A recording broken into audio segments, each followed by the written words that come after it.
victims, like grouping it, they're calling it a low bond epidemic. Nashville judges allowing violent criminals out on reduced or, in some cases, no bond at all.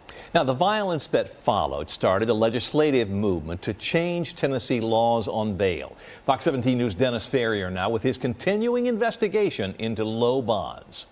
The Tennessee Constitution says you must consider the alleged criminal's ability to pay, but it also says you must consider public safety.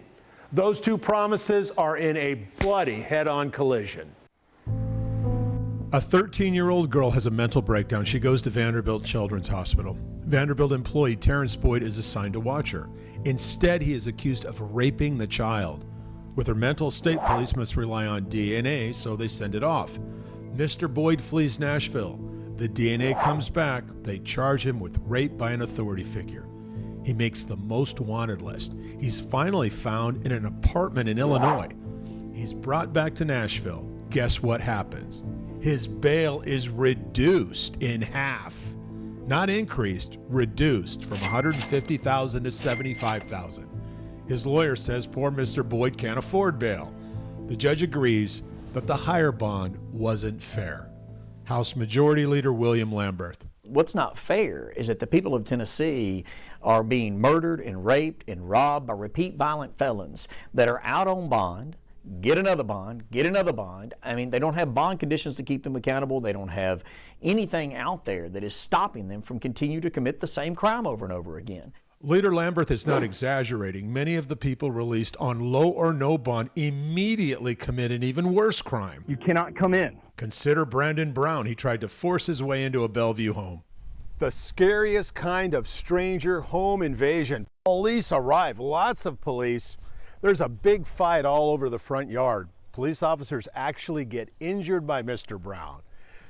So what happens next? You figure someone like that, he's going to get a high bond, right? You need to keep him in jail, he's dangerous. Oh no, Mr. Brown gets zero bond, no bond at all. He's released the same day.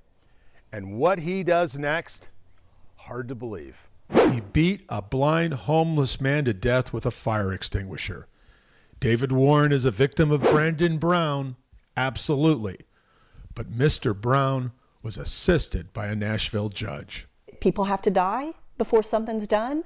I think it's very, very frustrating, but I think eventually enough innocent people that have been victimized, they're going to rise up again, and they're not going to take it anymore. We have so many more examples, but we are going to stop and ask a more important question. What can be done? Enter House Majority Leader William Lamberth in the Tennessee State Legislature, which is in the middle of a historic effort to pass new laws to limit judges' abilities to let criminals out on low or no bond. We're going to give the tools to the judiciary that they need to be able to hold folks accountable and keep our community safe.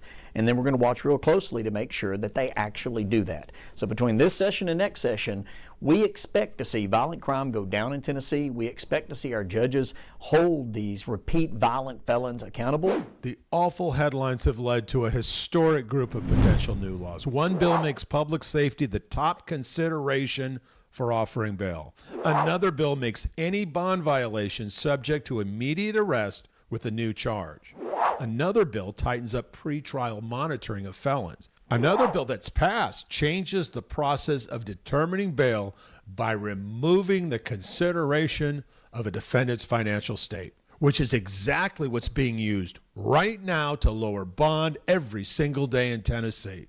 And if the defendant says, oh, no, I don't think I can afford that, then they reduce it. Well, look, that's ridiculous. So that bill, I do anticipate will go into law soon, and I think will be very helpful to just keep the standard the same. Again, bond is about ensuring the safety of the public and making sure that the individual appears in court. That's it. That's what bond is there for, and every decision is to be seen through that prism. Jillian's Law, already passed and funded. It requires violent felons ruled incompetent to face trial to be committed to a mental hospital. And there will be a constitutional amendment you will vote on in 2 years that would allow judges to provide no bond for more than just first-degree murder. It would add second-degree murder, aggravated rape, terrorism, and torture. These are huge changes, all tied to what is happening right now in Tennessee, from musicians being murdered to Easter Day shootouts to hospital rapes. to unthinkable fatal beatings. So what about the U.S. Constitution? Will these laws get past that document? Well, although the 8th Amendment protects against excessive bail, there is not an absolute right to bail. In fact, you could deny bail to certain defendants pending trial, specifically when they are likely to flee or pose a danger to society. I'm Dennis Ferrier, Fox 17 News, your Code Red station.